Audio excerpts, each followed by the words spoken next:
Sir చెప్పండి, మరి కవితక్క గారికి చాలామంది సంఘీభావం తెలిపారు కదా. మరి ఇది కవితక్క గారికి ప్లస్ అయినప్పటికీ మన ప్రభుత్వానికి మైనస్ అని మీరు ఎలా అనుకుంటున్నారు? 100% ప్రభుత్వం మీద కదా ఉలగొడుతుంది. మాకు ప్లస్ అనేది మేము ఆలోచన చేయట్లేదు. ప్రభుత్వం పేదలకు ఇండ్లు ఎక్కడైతే ఉలగొడుతున్నారో ఆ ఇండ్లు ఇచ్చిన తర్వాత ఉలగొట్టి వాళ్ళని ఆల్టర్నేటివ్గా పెట్టి చేసుకోండి. మీరు చేసుకుంటే వాళ్ళు ఉన్న పలంగా రోడ్డు మీద పడేసి వాళ్ళని అంటే అడిగేటోళ్ళు లేడు చేసేటోళ్ళు మేము ఇష్టారాజ్యం అని చెప్పి అంటే ఇది రజాకారుల పాలన. కాబట్టి అందుకని పేదలకు అండగా కల్వకుంట్ల కవితక్క గారు జాగృతి ఉంటుంది కాబట్టి మేము వాళ్ళకి అండగా నిలబడం. మాకేదో పేరు రావాలని కాదు. కాబట్టి ఎట్టి పరిస్థితుల్లో పేదలకు ఎక్కడైతే అన్యాయం జరుగుతుందో బరాబర్ తెలంగాణ జాగృతి శ్రీమతి కల్వకుంట్ల కవిత గారు ఉండవుతారు. ఓకే, మరి సమస్య ఎక్కడ ఉంటే కవితక్క అక్కడ ఉంటారని చాలాసార్లు ప్రూవ్ చేశారు అండ్ ఈరోజు కూడా. మరి ఇలా ఈ సమస్య వెనకాతల వెళ్తున్న కవితక్క గారికి అన్ని ప్రజా సంఘాలు కానివ్వండి, లెక్చరర్స్ సంఘాలు కానివ్వండి, వీళ్ళంతా కూడా సంఘీభావం తెలిపారు, మేమంతా చూసాం. కానీ ప్రభుత్వం ఈ విషయంలో అంటే ప్రభుత్వానికి ఎలాంటి డిమాండ్స్ చేస్తున్నారు, ఏమని ప్రభుత్వం మెడలు వంచే కార్యక్రమాలు చేస్తున్నారు? మేము నిరాహార దీక్ష తీసుకోవడం మా జాగృతి అధ్యక్షురాలు అదేవిధంగా విశ్వేశ్వరరావు గారు నిరాహార దీక్ష చేపట్టడం జరిగింది.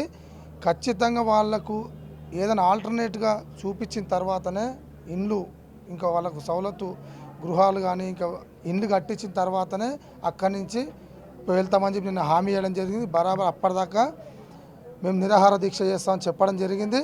అందులో భాగంగా నేను వచ్చి మమ్మల్ని అరెస్ట్ చేసిండ్రు. అరెస్ట్ చేసినా కానీ మళ్ళీ ప్రజలకు ఇచ్చినటువంటి మాట మీద అక్కగా నిలబడి వాళ్ళకి అండగా నిలబడాలి. ఏదో అందరిలాగా చుట్టంలాగా వచ్చిపోవడం కాకుండా మేము వాళ్ళకి బరాబర్ ఏదో హామీ ఇచ్చినామో మీకు ఇక్కడ మేము వచ్చింది చెప్పిపోనికి ఏదో గంట కోసం కాదు, ఖచ్చితంగా మీ సమస్య పరిష్కరించే వారికి మేము ఇక్కడనే ఉంటాం అండగా ఉంటామని చెప్పిపోయిన సందర్భంలో అక్కడనే ఉండి మళ్ళీ పోయి నైట్ అంతా కూడా నిద్ర చేసి మళ్ళీ అక్కడనే ఉండి మేము పోరాటం చేద్దాము.